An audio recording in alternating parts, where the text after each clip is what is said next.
சரி, இன்னைக்கு உங்கள் மத்தியில் சில வருடங்களுக்கு, பல வருடங்களுக்கு முன்பு நடந்த ஒரு சம்பவத்தை சொல்லிவிட்டு நான் ஆரம்பிக்கிறேன்.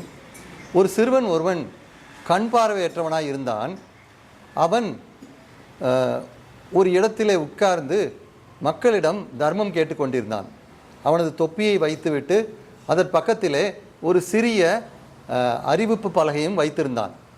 அந்த அறிவிப்பு பலகை என்ன சொன்னது என்னவென்றால், நான் பார்வையற்றவன், எனக்கு உதவுங்கள் என்கின்ற வசனம் அதில் இருந்தது. அங்கே வழியருகே வந்த மக்கள் அதை பெரிதாக கண்டுகொள்ளவில்லை. அவர்கள் சென்று விட்டார்கள். அப்பொழுது அந்த வழியாக ஒரு மனிதன் வந்தான். அந்த பலகையை பார்த்தான், அந்த தம்பியையும் பார்த்தான். பார்த்துவிட்டு அந்த பலகையில் எழுதியிருந்த வாசகத்தை அழித்துவிட்டு வேறொரு வாசகத்தை எழுதிவிட்டு அவன் சென்று விட்டான். அதன் பின்பு அந்த வழியாக வந்த அநேக மக்கள் கூட்டமாக வந்து அவனுக்கு உதவி செய்தார்கள். அவனுக்கு அதிகமாக பொருட்கள் கிடைத்தது. அப்பொழுது சாயங்கால நேரத்திலே அதே மனிதன் திரும்பி வந்தான். வந்ததை உணர்ந்து கொண்டு அந்த சிறுவன் கேட்டான், ஐயா, நீங்கள் வேறு விதமாக அந்த பலகையிலே எழுதினீர்களே, என்ன எழுதினீர்கள் என்பதை எனக்கு சொல்ல முடியுமான்னு கேட்டான். அப்பொழுது அந்த மனிதன் சொன்னான், தம்பி, நீ சொன்ன அதே வார்த்தையை தான் நான் எழுதினேன், ஆனால் கொஞ்சம் வித்தியாசமாக எழுதினேன் என்று சொல்லி அவர் சொன்ன வாக்கியத்தை சொன்னார். அது என்னவென்றால், today is a beautiful day but I can't see. இன்று ஒரு அருமையான நாள், மகிழ்ச்சியான நாள், ஆனால் என்னால் அதை பார்க்க முடியவில்லை என்கிறதாக அவன் சொன்னான். அதன் அர்த்தம் என்ன என்றால், உங்களால் அதை பார்க்க முடிகிறது என்கின்ற அன்பினால் நீங்கள் எங்களை கரம் அசைத்து அணைத்து கொள்ள வேண்டும் என்கிற உள்ளார்ந்த பொருளை வைத்து சொன்னதினால் அநேக மக்கள் வந்தார்கள். இப்பொழுது கிறிஸ்மஸ் தினத்தன்று டிசம்பர் மாதம் நாம் இயேசு பிறந்த தினத்தை நாம் கொண்டாடுகிறோம். ஒவ்வொரு வருடமும் நாம் கொண்டாடுகிறோம். ஸோ இயேசு பிறந்த தினத்தின் மைய பொருள் என்ன? இந்த வருடத்தில் இயேசு கிறிஸ்து நமக்கு கொடுக்கிற வாக்குத்தத்தம் என்ன? சிலர் சொல்லலாம், எல்லா வருடமும் நடக்குதானே பிரதர், எல்லா வருடமும் கிறிஸ்மஸ் தானே, அதே கிறிஸ்மஸ் தானே நடக்குது, அதே பிரச்சனையில் தானே நம்ம போயிட்டுருக்கோம், ஏதாவது மாறுகிறதா, ஏதாவது மாற்றங்கள் இருக்கிறதா அப்படின்னு சில கேள்விக்குறியோடு நீங்கள் சிலர் இருக்கலாம். இப்போ நீங்கள் உலக நாடுகளை பார்த்தீங்கன்னா, ரஷ்யாவும் யுக்ரைனும் சண்டை போட்டுக்கிட்டு இருக்காங்க. ஒரே சண்டம், ஒரே போர்க்களம், ஒரே மரண ஓலம். இன்னொரு இடத்துல பார்த்தீங்கன்னா இஸ்ரேல், அங்கே ஹஸ்புல்லா, அங்கே உள்ள தீவிரவாதிகள், அங்கே ஒரே சண்டை. சிரியாவில் அங்கே நடந்த அதிபதியை விரட்டி அங்கே உள்ள ரெபல்ஸ் எல்லாம் அதை பிடிச்சிட்டாங்க. போர், எங்கே பார்த்தாலும் சண்டைகள், குழப்பங்கள். சரி, நம்ம ஊரை எடுத்துக்கிடுவோம், நம்ம நாட்டை எடுத்துக்கிடுவோம். நம்ம நாட்டுக்குள்ளேயும் சண்டைகள் இருக்குதா, குழப்பங்கள் இருக்குதா? ஆமாம், இருக்குது. சரி, நம்ம சமுதாயத்தை எடுத்துக்கொள்வோம். நம்ம சமுதாயத்தில் பிரச்சனைகள் இருக்குதா, சண்டைகள் இருக்குதா? இருக்குது. இல்லை, அதை விடுங்க, உங்கள் குடும்பத்தையும் எங்கள் குடும்பத்தையும் எடுத்துக்கோங்க. நம்ம குடும்பத்துக்குள்ளே பிரச்சனை இருக்குதா? இருக்குது. குடும்பத்துக்குள்ளே சண்டைகள் இருக்குதா? இருக்குது. சரி, நம்ம உடலை எடுத்துக்கிறோம். உடலை ரெண்டாக பிரிக்கலாம். உடல் ரீதியாகவும் எடுத்துக்கலாம், மன ரீதியாகவும் எடுத்துக்கலாம். அதுலேயும் பிரச்சனைகள் இருக்குதா? உடல் ரீதியாகவும் பிரச்சனை, மன ரீதியாகவும் பிரச்சனை. ஸோ எங்கே பார்த்தாலும் பிரச்சனைகளும் பாடுகளும் நம்மையும் நம்மை சார்ந்தவர்களையும் இந்த சமுதாயத்தையும் இந்த ஊரையும் நாட்டையும் உலகத்தையும் சூழ்ந்து கொண்டிருக்கிறது. அப்போ கிறிஸ்து பிறந்தார் அப்படிங்கிற நற்செய்தியில் இந்த பிரச்சனைகளுக்கு தீர்வு என்ன, எப்படி இதில் ஒரு விடை காண முடியும் அப்படிங்கிறத நம்ம பார்ப்போம். இப்போ உலகத்தில் உள்ள வியாதிகள், நிறைய வியாதிகள் இருக்குது. அதில் ஒன்று தான் கண் பார்வையற்றதுன்னு நம்ம பார்க்கோம். பட் மொத்தமாக சேர்த்தா எவ்வளோ வியாதிகள் இருக்குது தெரியுமா?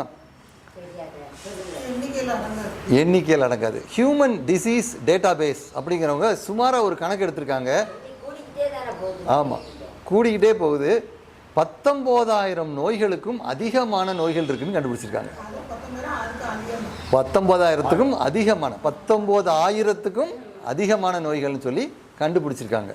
ஸோ இப்படி அவங்க அந்த நோய்கள் இருக்குன்னு சொல்லி கண்டுபிடித்தும் எல்லாத்துக்கும் தீர்வு கிடச்சிருக்கா அப்படின்னா இல்லை தான். இப்போது கண்கள் பார்வை மங்கிறத நிறைய விதமாக பிரிக்காங்க. சரியா? சிலருக்கு வந்து குழந்தை பருவத்திலே பிறக்கும் போதே இந்த ஜெனட்டிக் டிஸார்டர்னு சொல்லுவாங்க. ஸோ அதனால் பிறவியிலே சிலர் வந்து கண்களில் பார்வை இல்லாமல் இருக்காங்க. நம்ம அதை தான் இன்றைக்கி யோவான் 9ஆம் அதிகாரம் 1-7 வரைக்கும் நம்ம வாசித்தோம். சிலர் வந்து பிறந்து சில மாதங்கள் இல்லை வாரங்களில் இன்ஃபெக்ஷன்னு சொல்லலாம். அந்த இன்ஃபெக்ஷன்னால் அவங்களுக்கு வந்து கண்களில் பார்வையற்று போகலாம். மொத்தமாக நம்ம உலகத்தில் எடுத்துக்கிட்டோம்னா எவ்வளோ பேருக்கு பார்வை இல்லை அப்படின்னு நீங்கள் பார்த்தீங்கன்னா கிட்டத்தட்ட 40 to 45 மில்லியன் மக்கள், அதாவது 450 லட்சம் மக்களுக்கு 4.5 கோடி மக்களுக்கு பார்வை இல்லை இந்த உலகம் முழுவதும்னு சொல்கிறாங்க. எந்த காரணத்தினால் பார்வை இல்லைன்னு பார்த்தா கிட்டத்தட்ட 60% மக்களுக்கு கேட்ராக்ட் என்று சொல்லுகிற அறுவை சிகிச்சையில் மாற்றக்கூடிய இந்த நோய், அதுதான் 60% சொல்கிறாங்க. அதுக்கப்புறம் ஒரு 5% கிளாக்கோமான்னு சொல்கிற சில நோயை சொல்கிறாங்க. இன்னொரு 10% என்னன்னா இந்த கண்ணாடி அந்த பார்வை மங்கி போச்சுக்காங்களா, கண்ணாடி போட்டு சரி செய்கிற ரிஃப்ராக்டிவ் எரர்ஸ், அதை சொல்கிறாங்க. இந்த மாதிரி இருக்குது. இது போக விட்டமின் ஏ டெஃபிஷியன்சி குழந்தைகளுக்கு வர்றதுனால இருக்கலாம். சில நேரத்தில் இன்ஜுரி, எங்கேயாவது போகும்போது கண்ணில் குத்திடலாம், ட்ராமா ஆகிடலாம். இல்லை சில நேரத்தில் ஆப்ரேஷன் செய்யும்போது கூட சில நேரம் சக்ஸஸ் இல்லாமல் இருக்கலாம். இப்படி பல காரணங்கள் இருக்குது. சரியா? ஆனால் இப்படி உள்ள மக்கள் கண் பார்வையில் ப்ராப்ளம் இருக்குது, உடல் நோய்களில் ப்ராப்ளம் இருக்குது, இவ்வளவு பிரச்சனை இருக்குது. இப்போ வந்து இவர்களுக்கு கடவுள் என்ன வாக்குத்தத்தம் கொடுக்குறார் அப்படிங்கிறத இன்னும் கொஞ்சம் ஆழமாக சிந்திக்கணும். அதே நேரத்தில் அதை ஒரு ப்ராடாக பார்க்கணும். இன்னும் ஒரு குறுகிய வட்டத்தில் நம்ம பார்க்காம இன்னும் நீண்ட ஒரு பேர்ட்ஸ் ஐ வியூன்னு சொல்லுவாங்க. ஒரு கழுகு எப்படி பறந்து மேலேருந்து கீழே பார்க்குதோ அந்த மாதிரி ஒரு கண்ணோட்டத்தில் உங்கள் எல்லாரும் இந்த கிறிஸ்மஸ் நேரத்தில் பார்க்க விரும்புகிற மாதிரி நான் சொல்லுகிறேன். இதுக்கு ஆண்டவர் ஒரு வசனத்தை மிகவும் அருமையாகவும் தெளிவாகவும் சொல்லுகிறார். எந்த அதிகாரம்னு பார்த்தீங்கன்னா ஏசாயா 42ஆம் அதிகாரத்தில் ஒரு அருமையான ஒரு வசனத்தை கொடுத்திருக்கிறார். 16ஆம் வசனம் சொல்லுகிறது, கண் பார்வையற்றோரை அவர்கள் அறியாத வழியிலே நடத்தி அவர்களுக்கு தெரியாத பாதைகளில் அவர்களை அழைத்து கொண்டு வந்து அவர்களுக்கு முன்பாக இருளை வெளிச்சமும் கோணலை செவ்வையுமாக்குவேன். இந்த காரியங்களை நான் அவர்களுக்கு செய்து அவர்களை கைவிடாதிருப்பேன். இதை நான் திரும்ப ஒரு தடவை சொல்கிறேன். ஸோ கண் பார்வை அற்றவங்களுக்கு அவங்க அறியாத வழியில் நடத்துகிறாராம். நமக்கு தெரிஞ்ச வழி ஒன்று தான் இருக்கும், ஏதோ ஒரு வழி. ஆனால் ஆண்டவர் என்ன சொல்றாரு, அறியாத வழியில் நடத்துகிறாராம். அதுக்கப்புறம் அவங்க தெரியாத பாதையில் நடத்துகிறாராம்.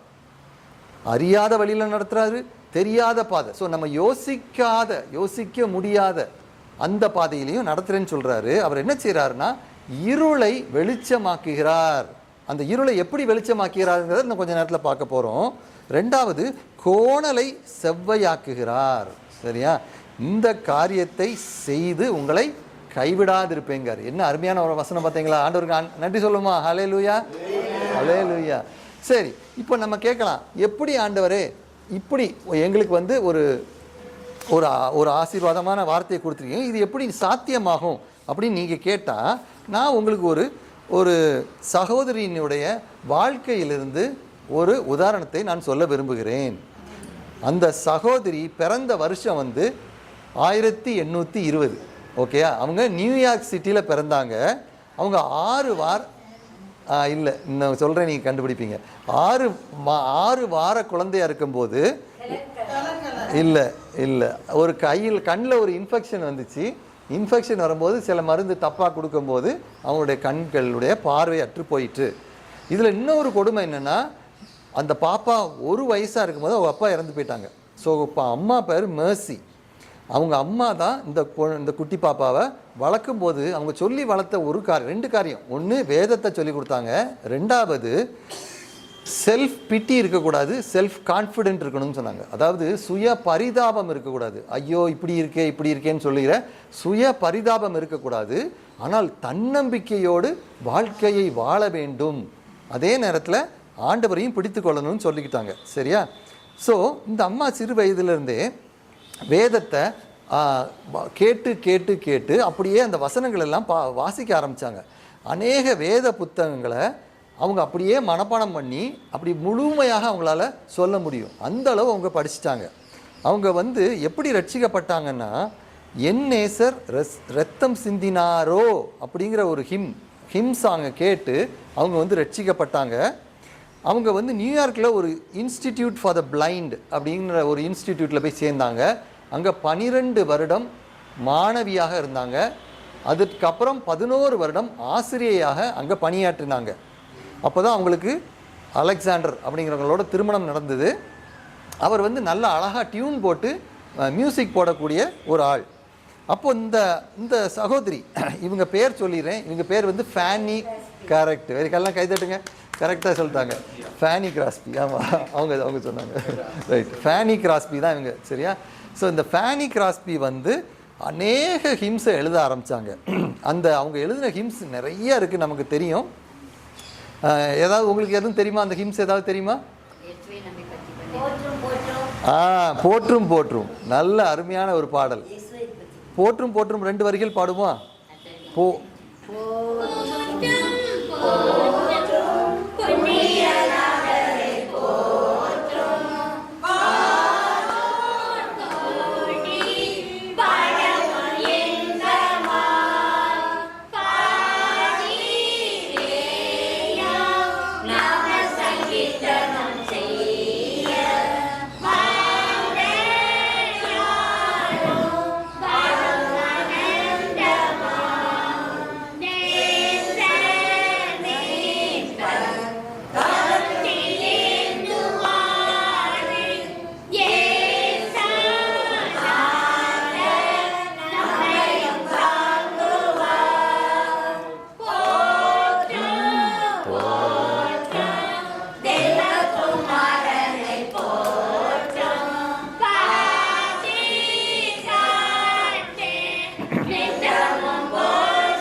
ஸோ இப்படி அநேக பாட்டுகள் அவங்க எழுதியிருக்காங்க. அது எவ்வளவு பாட்டுகள் எழுதியிருக்காங்க அப்படின்னு பார்த்தீங்கன்னா 8000 to 9000 பாட்டுகள் எழுதியிருக்காங்க. நிறைய பாட்டு. Praise the Lord, praise the Lord, let the earth rejoice. Praise the Lord, praise the Lord, let the people rejoice. So come to the Father, to Jesus his Son, and give him the glory, great things he has done.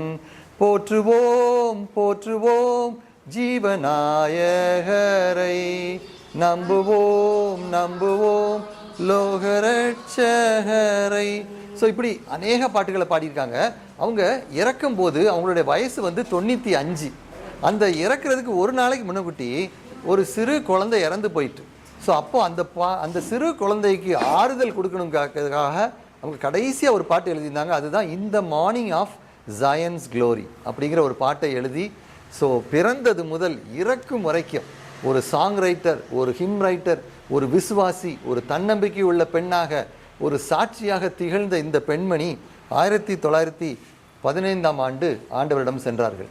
So இப்போ இவங்களுடைய witness பார்த்தீங்கன்னா இப்போ 100 வருடத்தையும் தாண்டி விட்டது. இப்போ 1924 முடிய போகுது. So இந்த வருடத்துலையும் நம்ம வந்து அவங்களுடைய 2024, ஸோ இப்போவும் அவங்களுடைய பாடலை உலகம் முழுவதும் மக்கள் பாடிக்கொண்டிருக்கிறார்கள். ஸோ ஒரு மனிதனுடைய வாழ்க்கையை மாற்றுகிறது ஆண்டவருடைய கரத்திலே இருக்கிறது. சரி, இப்போது பழைய ஏற்பாட்டு காலத்தில் அற்புதங்களை பற்றி நம்ம பார்த்தோம்னா, மனிதர் உடல் ரீதியாக சுகம் கிடைத்தது அப்படின்னு பார்த்தோம்னா ஒரு சில அற்புதங்கள் தான் இருக்கும், அநேகம் இருக்காது. ஒரு சில அற்புதங்கள் தான். அதே மாதிரி உயிரோடு எழுந்தவங்கன்னு பார்த்தீங்கன்னா 3 பேர் அவ்வளோதான் ஓல்டு டெஸ்டமெண்ட்ல நம்ம பார்க்கும்போது எழுதியிருக்காங்க. அதே நேரத்தில் புதிய ஏற்பாட்டில் நீங்கள் வந்தீங்கன்னா காஸ்பல்ஸ் மத்தேயு, மார்க்கு, லூக்கா, யோவானை பார்த்தீங்கன்னா அதில் ஆரம்பத்திலே மார்க்கெல்லாம் பார்த்தீங்கன்னா மிரக்கிள்ஸில் தான் ஆரம்பிக்குது. ஆண்டவர் போன இடம் எல்லா அற்புதம், எல்லா இடத்துலையும் எல்லா அற்புதம், அநேக அற்புதம்னு கூட சொல்ல முடியாது, எல்லாமே அற்புதம். அவர் நடந்த இடம், அவர் போன இடம், அந்த பாலஸ்தீனா நாட்டில், யூதேயா, எருசலேம், கலிலேயா, எல்லா இடத்துலையும் வந்த எல்லா மக்களையும் அவர் சுகமாக்கினார். ஒருத்தர் கூட சுகம் இல்லாமல் போல. நீங்கள் பார்த்துக்கலாம், இப்போ சில அற்புத சுகமளிக்கும் கூட்டங்கள்லாம் நடக்குது, ஆனால் அங்கே சிலர் தான் குணப்படுறாங்க, அநேகர் குணப்படாமல் போகிறாங்க. ஆனால் இயேசுவானவர் நடந்த காலத்திலே அவ்வளவு அற்புதங்களும் நடந்துச்சு. பார்வையற்றவர்கள்லாம் பார்வை பெற்றாங்க. அப்போது இப்படி நடந்த இந்த அற்புதங்கள்லாம் இப்போ எங்கே போச்சுன்னு நீங்கள் கேட்கலாம். ஏன்னா அங்கே ரைட்டில் லெஃப்ட்லன்னு நான் மாற்றி அற்புதங்கள்லாம் நடந்துச்சு. அதே வேதத்தை தானே நம்ம விசுவாசிக்கிறோம், அதே புதிய ஏற்பாடு தானே, அதே ஆண்டவர் தானே நம்ம தொழுந்து கொள்கிறோம். அப்போது குருடர்களுக்கு பார்வை கொடுத்தாரே, இப்போ ஏன் கொடுக்கலை? இப்போ நடக்குதா? இப்போ நடக்குது. கண்டிப்பாக பார்வையை ஆண்டவர் கொடுக்குறார். ஆனால் எல்லாருக்கும் நடக்குதா அப்படின்னா அதுதான் இல்லை. சரியா? அதனால் இப்போ ஏன் அப்படிங்கிறத நம்ம பார்க்க போகிறோம். ஏசாயா புத்தகத்தில் 6ஆம் அதிகாரத்தில் நம்ம ஒரு 10ஆம் வசனத்தை மட்டும் நம்ம பார்ப்போம். அதில் என்ன சொல்லுதுன்னா, நானே வாசிக்கிறேன். ஏசாயா 6ஆம் அதிகாரம் 10ஆம் வசனம் என்ன சொல்லுதுன்னா, இந்த ஜனங்கள் தங்கள் கண்களினால் காணாமலும் தங்கள் காதுகளினால் கேளாமலும் தங்கள் இருதயத்தினால் உணர்ந்து குணப்படாமலும் அப்படின்னு சொல்லுது. அப்படின்னு சொல்லி ஆரம்பிக்கிறார். ஏசாயா தீர்க்கதரிசி ஆண்டவருக்கு 600 வருடங்கள் முன்னக்கூட்டியே வந்து இந்த வார்த்தைகளை சொல்கிறார். இதில் என்ன சொல்கிறாங்க? தங்கள் கண்களினால் காணாமலும் காதுகளினால் கேளாமலும் இருதயத்தினால் குணப்படாமலும் இருக்கணும். அப்போ இது எதை பற்றி சொல்லுது? யாருக்காவது தெரியுமா? இருதயம், பாவம். அதான் நமக்கு கண்கள், அந்த உலக மாம்ச கண்கள் பார்க்குறது அது வேற. ஆனால் ஆவிக்குரிய கண்களை பற்றி இங்கே பேசுகிறாங்க. ஆவிக்குரிய கண்களில் என்ன நடக்குது அப்படின்னா, நீங்கள் கண் இருந்துன்னு சொல்லும், காணாமல் இருக்கிறீங்களே அப்படின்னு சொல்லி ஏசாயாவில் பார்க்குறோம். ஏசாயா 43:8 வசனம் என்ன சொல்லுதுன்னா, கண்ணிருந்தும் குருடராய் இருக்கிற ஜனத்தையும் காதுகள் இருந்தும் செவிடராய் இருக்கிறவர்களையும் அப்படின்னு சொல்லி சொல்கிறாங்க. கண் இருக்கிறவங்க பார்க்காங்க, ஆனால் அவங்களுடைய ஆவிக்குரிய கண்கள் அடைபட்டிருக்குது அப்படின்னு சொல்லி ஆண்டவர் சொல்கிறாரு. இதை 600 வருடத்துக்கு முன்னக்கூட்டி இயேசுவானவருக்கு முன்னக்கூட்டி ஏசாயா சொல்லியிருக்கிறாரு. அப்புறம் 600 வருடம் கழித்து யார் வாரா? இயேசுவானவர் வாராரு. மத்தேயு 13ஆம் அதிகாரம் 11ஆம் வசனத்தில் ஒரு வசனத்தை சொல்கிறார். என்ன சொல்லுது அப்படின்னா, பரலோகத்தின் ரகசியங்களை அறியும்படி உங்களுக்கு அருளப்பட்டது அப்படிங்கிறார். பரலோகத்தின் ரகசியங்கள், ஆவிக்குரிய காரியங்களை பற்றி சொல்லுகிற விஷயங்கள் உங்களுக்கு அருளப்பட்டதுன்னு சொல்லி சீஷர்களுக்கு சொல்கிறாரு. இப்போ இதே நேரத்தில் இங்கே உள்ள உட்காந்துருவங்களுக்கும் நம்ம இது அப்ளை ஆகும். இங்கே உங்களுக்கும் அருளப்பட்டது அப்படிங்கிறத நம்ம சொல்லலாம். ஆனால் அவர்களுக்கோ அருளப்படவில்லை அப்படின்னு சொல்கிறார். அப்போ 2 குரூப்பாக பிரிக்கார். ஒரு குரூப்புக்கு ஆண்டவர் சொன்ன இந்த ரகசியமும் உவமைகளும் புரியும், அடுத்த குரூப்புக்கு அது புரியாது. அதைத்தான் 13ஆம் அதிகாரம் 13ஆம் வசனத்தில் நான் வாசிக்கிறேன். அவர்கள் கண்டும் காணாதவர்களாயும் கேட்டும் கேளாதவர்களாயும் உணர்ந்து கொள்ளாதவர்களாயும் இருக்கிறபடியினால் நான் உவமைகளினால் பேசுகிறேன்னு சொல்கிறார். அவங்க கண்ணு இருந்தும் கேட்கல, பார்க்கல, காது இருந்தும் கேட்கல, இருதயத்தில் உணரலை. என்னது? ராஜ்யத்தின் சுவிசேஷம், பரலோக ராஜ்யத்தின் காரியங்களை அவர்கள் பார்க்கவில்லை அப்படின்னு சொல்கிறார். அதுதான் அந்த காதினால் அந்த வார்த்தைகளை கேட்டு மனதிலே அதை, அந்த பரலோக ராஜ்யத்தின் காரியங்களை மனதிலே வைத்து அது வளர விடும்போது அது பெரிய மரமாக வளர்ந்து கனி கொடுக்கிறது. இப்போ 2 விதமான மரணம் இருக்கிறது. நம்ம எல்லாருக்கும் தெரியும், சரீரம் மரணத்துக்கு போகும். கரெக்டாக? எல்லாரும் வயதாகி முதிர் வயதாகி நம்ம எல்லாரும் மறிக்க போகிறோம். அது உண்மை தானே? அது எல்லாம் உண்மை தான். அதை கண்டிப்பாக மறிப்போம். ஆனால் அதே நேரத்தில் நம்ம ஆத்துமா என்ன ஆகும்னு பார்த்தோம்னா, ஆத்துமா ஆண்டவர் இடத்துல போகும். மத்தேயு 10:28 என்ன சொல்லுதுன்னு பார்த்தீங்கன்னா, ஒரு அருமையான வசனம். நம்ம உலகத்தில் கஷ்டங்கள் பாடுகள்லாம் வரும்போது நிறைய பேர் பயந்து போயிடுறோம். அப்போ ஆண்டவர் என்ன சொல்கிறாருன்னா, சரீரத்தை மாத்திரம் கொல்லுகிறவர்களுக்கு நீங்கள் பயப்பட வேண்டாம், ஆத்துமாவையும் சரீரத்தையும் நரகத்திலே அழிக்க வல்லவருக்கே பயப்படுங்கள். அப்போ 2 விதமாக ஆண்டவர் பேசிகிட்டு இருக்கார். சரீரத்துக்குரிய காரியத்தையும் பார்க்காரு, சரீரத்துக்குரிய மரணத்தையும் சொல்கிறார். அதே மாதிரி ஆத்துமாவையும் பேசுகிறாரு, ஆத்துமாவுக்குரிய மரணத்தையும் பேசுகிறாரு. ஆமாம், இந்த ஆத்துமா அப்படிங்கிறதுக்கு எத்தனை வயசு வாழும் சொல்லுங்கள்? உங்கள் ஆத்துமா எவ்வளோ வயசு வாழும்? 100 வயசு வாழுமா? இல்லை 80 வயசு வாழுமா? நித்தியமாக வாழ, அதான் கரெக்ட் ஆன்சர், கரெக்ட். நித்தியமாக ஆத்துமா வாழப் போகிறது. சரியா? உடல் மரிக்கும், ஆனால் நித்திய காலமாக ஆத்துமா மரிக்க போகுது. ஸோ இதுதான் ஆவிக்குரிய கண்களை வைத்து இந்த காரியத்தை நன்றாக சிந்தித்து கொள்ள வேண்டும். இப்போ அந்த நித்தியமாக வாழுகிற இந்த ஆத்மாவுக்கு மரணம், 2ஆம் மரணம்னு ஒன்று இருக்குது தெரியுமா?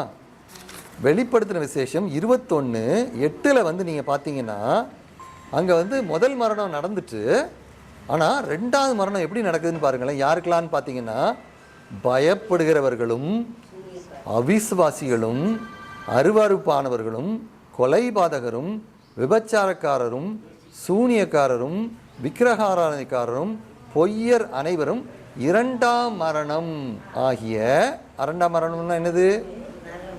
ஒரே முதலாம் மரணம் வந்து ஒரு செகண்டில் நடக்கிறது. ஓகே. ஆனால் 2ஆம் மரணம் வந்து எரிகிற மரணமாகிய அக்கினியும் கந்தகமும் எரிகிற கடலிலே பங்கடைவார்கள். எவ்வளோ ஒரு பயங்கரமான வசனம் பார்த்தீங்களா? நம்ம உலகம் எப்படி போயிட்டு இருக்கு அப்படின்னா இதை குறித்தெல்லாம் சிந்திக்கிறது இல்லை. இட்டர்னிட்டி, எதிர்காலத்தை குறித்தும் வருகிற பயங்கரத்தை குறித்தும் மக்களுக்கு பயம் இல்லை. ஃபுல்லாக நம்ம எதை யோசிக்கிறோம் அப்படின்னா இந்த உலகத்தில் எப்படி இருக்கிறோம், என்ன செய்கிறோம், என்ன பேசுகிறோம் அப்படிங்கிறதை குறித்து மட்டும் கம்ஃபர்டபுள் ஒரு லைஃப்பும் நம்முடைய காரியங்களை மட்டும் நாம் பார்த்து கொண்டு இருக்கிறோம். ஆனால் நாம் ப்ராடாக தான் சொன்னேன் முதல்ல, கழுகு வந்து மேலேருந்து பார்த்தா எப்படி பார்க்கணும் அந்த மாதிரி நம்முடைய வாழ்க்கையை பார்க்கணும். 100 வருஷத்தை மட்டும் பார்க்கக்கூடாது. உங்களுடைய வாழ்வு 200 வருஷம், 500 வருஷம், 1000 வருஷம் நித்திய காலமாக வாழப்போகிற உங்களுடைய வாழ்வு, எங்களுடைய வாழ்வும் நம்முடைய ஆத்துமாவையும் நாம் பார்க்க வேண்டும். சரியா? ஸோ இந்த மத்தேயு 13:15 என்ன வருதுன்னு பார்த்தீங்கன்னா, அதாவது இந்த கண்ணினால் காணாமலும் காதினால் கேட்காமலும் சொல்லிட்டு அவர்கள் இருதயத்தில் உணர்ந்து மனம் திரும்பாமலும் இருக்காங்கன்னு சொல்லுது. மனம் திரும்பாமலும். ஸோ இப்போ ஆத்துமா சாகாமல் நித்திய காலமாக வாழணும் அப்படின்னா மனம் திரும்புதல் அப்படிங்கிற ஒரு வார்த்தை வருகிறது. மனம் திரும்புறதுலாம் என்ன சொல்லுங்க பார்ப்போம். மனம் திரும்புறதுலாம் என்ன?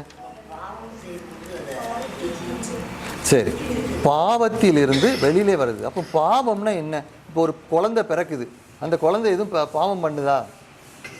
இல்லை. ஆனால் அந்த குழந்தை வந்து பாவியா நீதிமானா? ஏன் அப்படின்னா ஆதாம்கிட்ட இருந்து பாதம் வந்து வழியாக வந்துக்கிட்டே இருக்குது. தாயின் கர்ப்பத்தில் பாவம் சொல்கிறது வந்து ஜெனட்டிக் டிரான்ஸ்ஃபர். ஸோ தகப்பன்றது பிள்ளைக்கு பாவம்ங்கிற ஜீன் வந்து அப்படியே டிரான்ஸ்ஃபர் ஆகுது. ஆதாம்கிட்டருந்து அந்த ஜீன் வந்துக்கிட்டே இருக்குது. அந்த ஜீனை எடுக்கவே முடியல.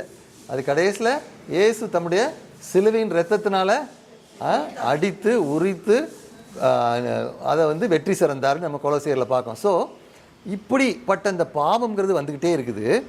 ஆனால் அநேக மக்களுக்கு பாவம்னா என்னன்னு தெரியல. நம்ம பாவத்திலேருந்து விடுபட்டுட்டோமா மறுபடியும் பிறந்துட்டோமான்னு தெரியல. உதாரணத்துக்கு யோவான் 3ஆம் அதிகாரத்தில் நம்ம பார்க்குறோம்.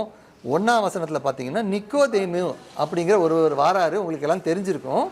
நிக்கோதேமு வந்து ஒரு பரிசேயர், ஒரு பெரிய சொசைட்டியில் உள்ள ஒரு பெரிய யூதருக்குள்ளே அதிகாரியானவர், அநேகமாக படித்தவர், அதிகாரி, அதிகமாக மதிக்கப்படுகிற ஒரு அஃபிஷியல். ஓகேயா?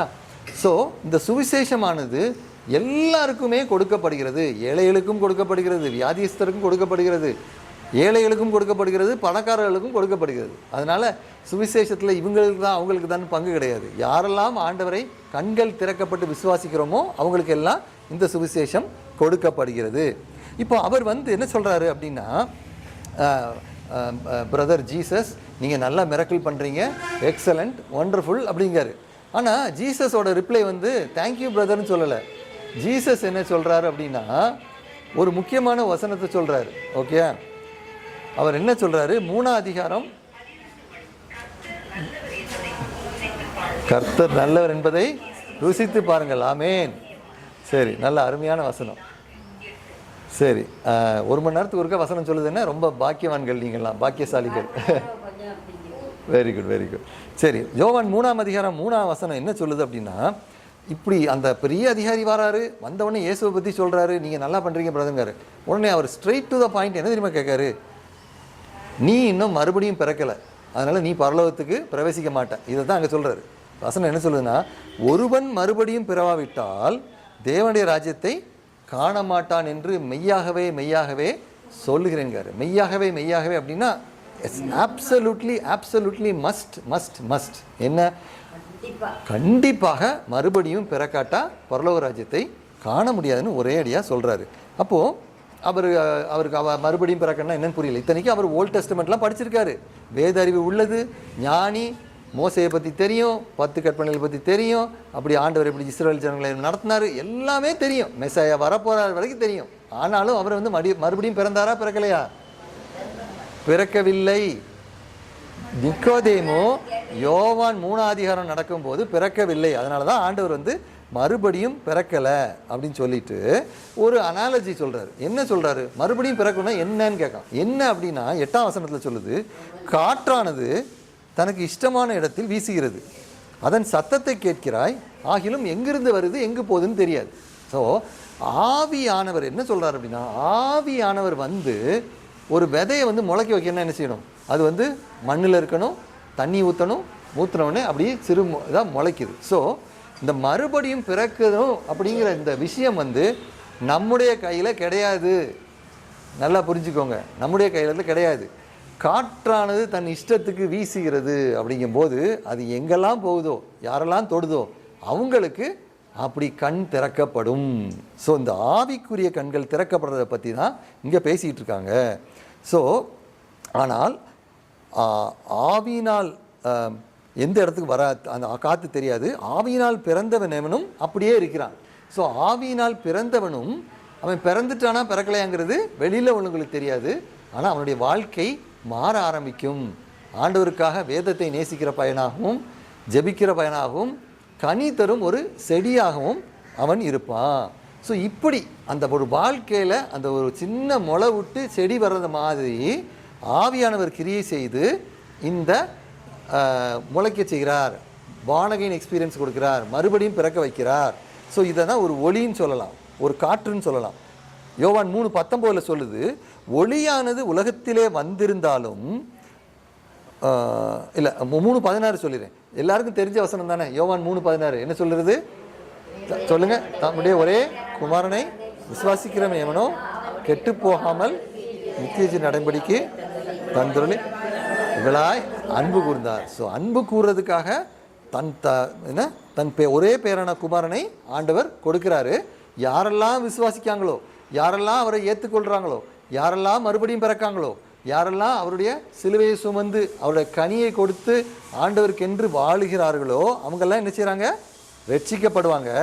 ஸோ அதனால் ஆண்டவர் வந்து இயேசு கிறிஸ்துவ உலகத்தை ஆக்கினை தீர்ப்புக்காக அனுப்பவில்லை, கண்டம் பண்ணுறதுக்காக ஆண்டவர் அனுப்பலை, ஆனால் ரட்சிக்கப்படுவதாக வாராரு அப்படின்னு சொல்லிட்டு, ஆனால் அடுத்த குரூப்புக்கு என்ன சொல்கிறாருன்னா 19ஆம் வசனத்தில், ஒளியானது உலகத்திலே வந்தாலும் மனுஷருடைய கிரியைகள் பொல்லாதவைகளாய் இருந்தபடியினால் எவர்கள் கண் திறக்கப்படாதவர்கள், ரட்சிக்கப்படாதவர்கள், உலகத்தார்கள் என்ன செய்கிறாங்களாம்?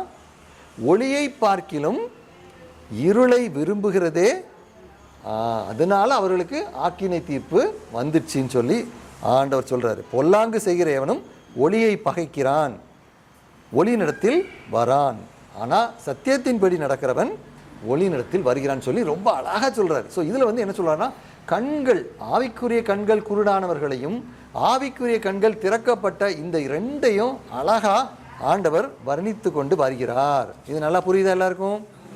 சரி, இப்போ வந்து ஆவிக்குரிய கண்கள் திறக்கும் போது நமக்குள்ள டார்ச் லைட் அடித்த மாதிரி ஒளி அடித்த மாதிரி இருக்குது, கண்கள் நல்லா திறக்குது. சரி, இதே நேரத்தில் பாவம் செய்கிறான்னு வச்சுக்கோங்களேன். பாவம் செஞ்சு, இது மறுபடியும் பிறந்த அனுபவத்தை நான் ப்ராக்டிக்கலாக நான் சொல்கிறேன். பாவம் செஞ்சு பாவத்திலே இருக்கிற ஒரு மனிதனும் ஒரு மனுஷியும் அந்த பாவத்தில் இருக்கும்போது மாட்டிக்கிறாங்க. அவங்க இருளில் இருக்காங்க, அவங்கள அப்படியே பிடிச்சிட்டு வந்து ஏசப்பாடை கூட்டு வராங்க. சரியா? ஏசப்பாடை கூட்டு வந்து இந்த ஸ்திரீ பாவம் செய்து விட்டாள் அப்படின்னு சொல்லி இவளுக்கு என்ன நியாய தீர்ப்புன்னு கேட்காங்க. பழைய ஏற்பாட்டில் டியூட்ரானமி, உபாகமம் 22:22 வாசித்து பார்க்கணும். அதே மாதிரி லேவியராகமும் 20:10 ரெண்டுல என்ன சொல்லுது அப்படின்னா, விபச்சாரத்தில் கண்டுபிடிக்கப்பட்டவங்களுக்கு என்ன தண்டனைன்னு நாங்கள் எழுதிருக்கு தெரியுமா? மரண தண்டனை, கல்லெறிந்து கொள்கிற மரண தண்டனையும் கொடுத்துருக்குது. ஸோ இப்போ பிடிக்கப்பட்டாச்சு. மரண தண்டனையை பற்றி பார்த்துருக்கீங்களா? மரண தண்டனை கொடுக்கப்பட்ட கைதியோட நிலைமை யாருக்காவது